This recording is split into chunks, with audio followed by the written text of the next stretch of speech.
Donc nous revoilà avec le dernier dossier de cette conférence de D4 de rhumatologie. Il s'agit cette fois-ci d'une femme de 57 ans qui vient vous consulter pour des douleurs qui se situent à la face antérieure de la cuisse et du genou droit. Ces douleurs évoluent depuis plusieurs mois. Ce sont des douleurs qui apparaissent à la marche après environ 20 minutes de marche qui cèdent au repos. La patiente vous dit qu'elle n'a pas mal la nuit. Par ailleurs, elle est en bon état général. Elle pèse 70 kg et mesure 1,58 m. Dans ses antécédents, vous retrouvez une hypertension artérielle qui est traitée par l'Azilix plus Renitec. Elle a un antécédent d'ulcère duodénal il y a 10 ans qui est guéri.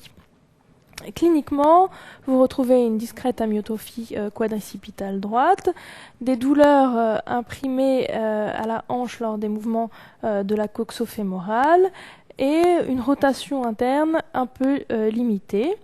Les réflexes ostéotendineux, l'examen neurologique et le reste de l'examen est sans particularité, ainsi que l'examen rachidien.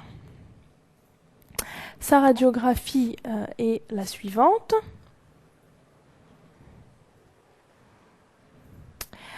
Les questions sont donc les suivantes. En premier lieu, on vous demande quel est votre diagnostic. La deuxième question, on vous demande quels sont les signes radiologiques de cette pathologie et préciser ceux qui sont visibles sur la radiographie que nous venons de voir. En troisième question, on vous demande quelles autres radiographies vous réalisez chez cette patiente. En quatrième question, la patiente vous demande si elle peut prendre le Voltaren, le diclofénac, qui se trouve dans son armoire à pharmacie. Et on vous demande, dans ce contexte, ce que vous en pensez. Quelles autres mesures associez-vous dans le traitement de cette pathologie?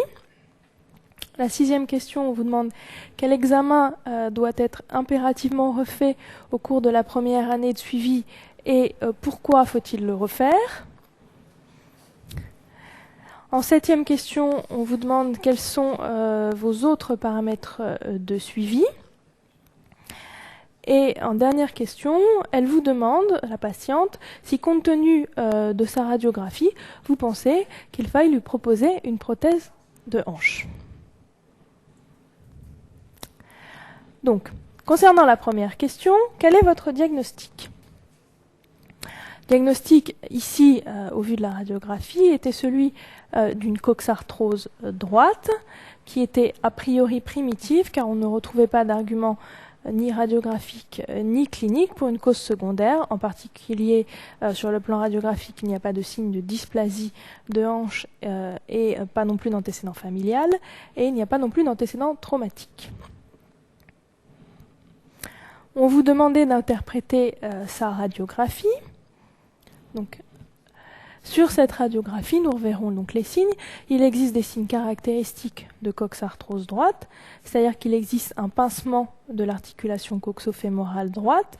Celui-ci n'est pas diffus comme dans une coxite, mais est plutôt prédominant à un endroit, c'est-à-dire ce qu'on appelle un pincement localisé.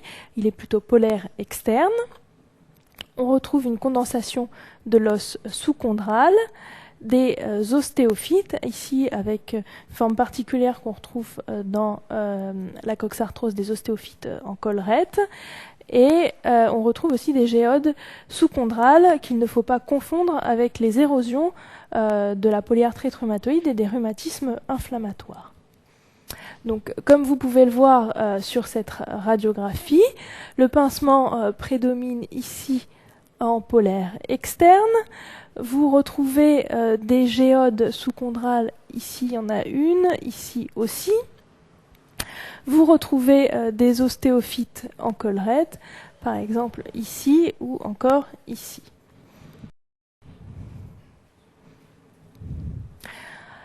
Quelles autres radiographies pouvez-vous faire dans une coxarthrose ?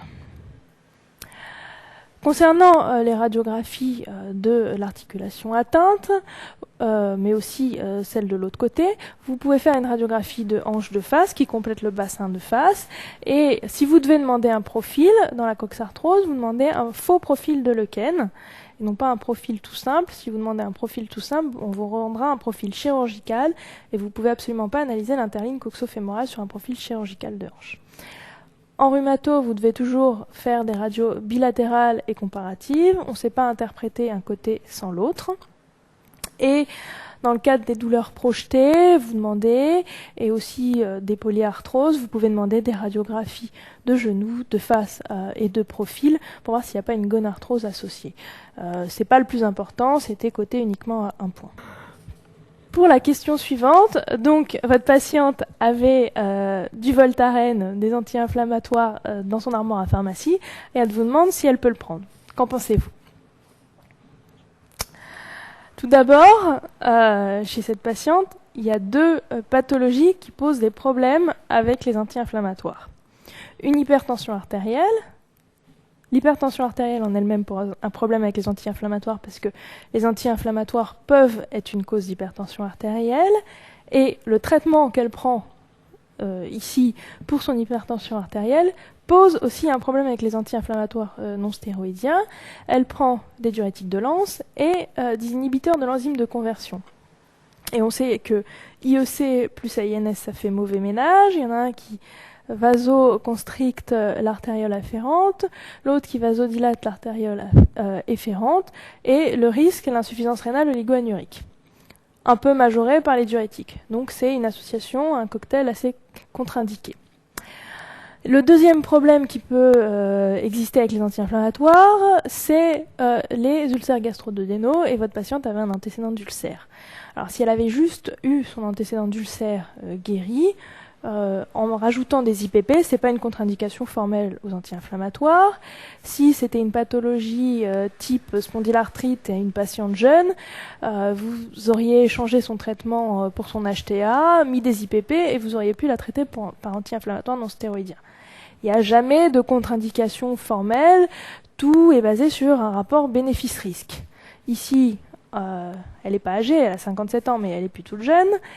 Elle a un antécédent d'ulcère, elle a une hypertension qui est correctement équilibrée sous un traitement optimal, et vous êtes dans le cadre d'une coxarthrose. En premier lieu, le traitement de première intention, d'après les recommandations européennes, dans la coxarthrose comme dans la gonarthrose, c'est le paracétamol. Donc vous pouvez lui dire de ranger son Voltaren pour l'instant, et vous lui prescrivez du paracétamol. Quelles sont vos autres mesures thérapeutiques ? Dans dossier arthrose, il y a pour les phases douloureuses, pour la prise en charge générale et le traitement fonctionnel. Donc tout d'abord pour les poussées douloureuses. Vous pouvez préconiser un repos articulaire relatif, c'est-à-dire qu'elle ne va pas faire un footing au moment où elle a une poussée de coxarthrose. Vous prescrivez des antalgiques de niveau 1 ou de niveau 2. On a dit dans ce dossier plutôt d'éviter les AINH chez cette patiente, ou de les prescrire avec de nombreuses précautions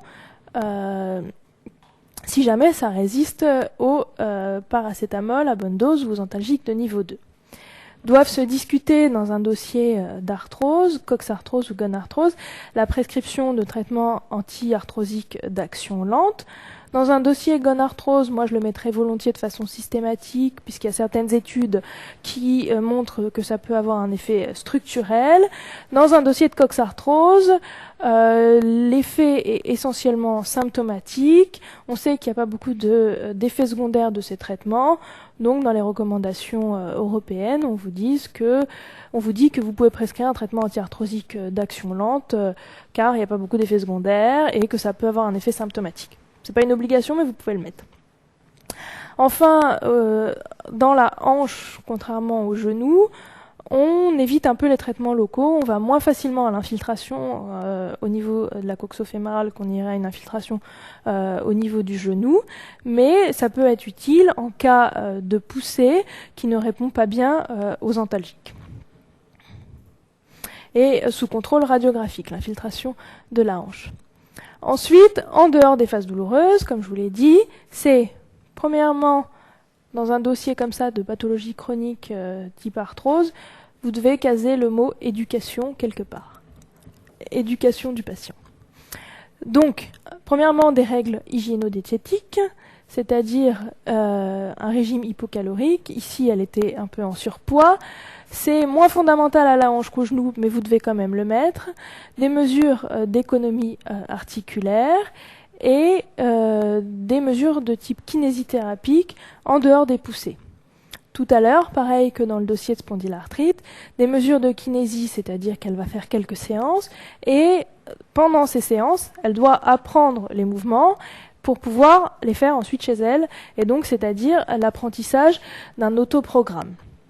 Le but de la kinésithérapie dans la coxarthrose, c'est le renforcement musculaire. Comme vous l'avez vu dans ce dossier, il y avait une amyotrophie quadricipitale qui est en fait assez classique dans la coxarthrose ou dans la gonarthrose, liée à une amyotrophie de non-utilisation, c'est-à-dire qu'ils appuient moins sur la hanche qui est la plus douloureuse. Donc renforcement musculaire et entretien des mobilités articulaires pour lutter contre la raideur. Ici, vous aviez déjà un petit peu une limitation de la rotation interne. Et enfin, comme je vous l'ai dit, c'est pas que des séances, c'est tous les jours un peu, maintien d'une activité physique régulière et apprentissage des mouvements d'autorééducation. Ensuite, on vous demandait quel examen devait être impérativement refait dans la première année de suivi dans le cadre d'une coxarthrose et pourquoi. Cet examen est celui de la radiographie de la hanche qui doit être refait à 6 mois et à 1 an. Alors vous faites radiographie de bassin, hanche, face plus faux profil de Lequen. Et le but de refaire cette imagerie, c'est pour pouvoir dépister un type d'arthrose, de coxarthrose particulier, qui s'appelle la coxarthrose destructrice rapide. C'est une entité dont on ne connaît pas bien la physiopathologie, mais ce qu'on sait, c'est que la hanche se détruit très rapidement, beaucoup trop rapidement par rapport à une coxarthrose classique. Et la définition de cette pathologie, c'est un pincement de plus de 50% de l'interligne articulaire ou de plus de 2 mm en moins d'1 an. Et ça, vous devez le dépister parce que si vous avez ça, vous devez mettre la patiente en décharge pour éventuellement lui éviter la prothèse, bien qu'on n'arrive pas à l'éviter toujours. Quels sont donc vos autres paramètres de suivi dans une coxarthrose en dehors des radiographies ? Vous devez suivre la patiente sur des paramètres cliniques. Ces paramètres sont la douleur, la gêne fonctionnelle et enfin son retentissement, le périmètre de marche. L'ensemble de ces paramètres cliniques sont contenus dans des indices ou des scores de type indice algo-fonctionnel de Lequen ou score de WOMAC. Pareil, comme tout à l'heure, on avait le BASDAI dans la SPA, le DAS 28 dans la polyarthrite, maintenant la coxarthrose ou dans la gonarthrose, c'est le Lequen ou le WOMAC. Enfin, dernière question, elle vous demande si au vu de ces radiographies, vous pensez qu'il faille lui proposer une arthroplastie de hanche. La réponse est non. On ne pose jamais une indication de remplacement prothétique sur des critères radiologiques. Ça mérite un 0 à la question. Les indications chirurgicales dans une pathologie type coxarthrose ou gonarthrose dépendent exclusivement de la tolérance clinique et de son retentissement fonctionnel qu'on évalue déjà en le demandant au patient ou sur des scores fonctionnels comme on a vu, comme le Lequen ou le WOMAC. Quels sont les points forts de ce dossier ? Tout d'abord, on a vu la deuxième question sur les incidences radiologiques. Dans un dossier de coxarthrose, il faut demander un faux profil de Lequen. Si vous demandez un profil, vous aurez un profil chirurgical, et le profil chirurgical permet de voir le col, mais il ne permet pas d'analyser l'interligne. Ensuite, le suivi d'une coxarthrose ou d'une gonarthrose et les indications chirurgicales se font essentiellement sur des paramètres cliniques, la douleur et la fonction. Enfin, on a vu aussi dans ce dossier qu'il était dangereux d'associer IEC plus AINS, en particulier quand il y a un traitement diurétique associé, du fait d'une diminution de perfusion rénale, du débit de filtration glomérulaire, et du risque d'insuffisance rénale oligoanurique. Enfin, toutes les recommandations sur la prise en charge de la gonarthrose et de la coxarthrose sont résumées dans un petit diaporama qui a été fait par des experts qui ont traduit les recommandations européennes de l'EULAR et qui vous ont fait en 10 slides les 10 commandements de la coxarthrose et de la gonarthrose. Alors, pour conclure, je vous remercie d'avoir suivi cette conférence de rhumatologie de D4. Comme vous avez pu le voir, nous n'avions que 4 dossiers à traiter. Nous avons traité les 4 plus importantes pathologies du programme de rhumatologie, que sont polyarthrite rhumatoïde, spondylarthrite, arthrose et ostéoporose.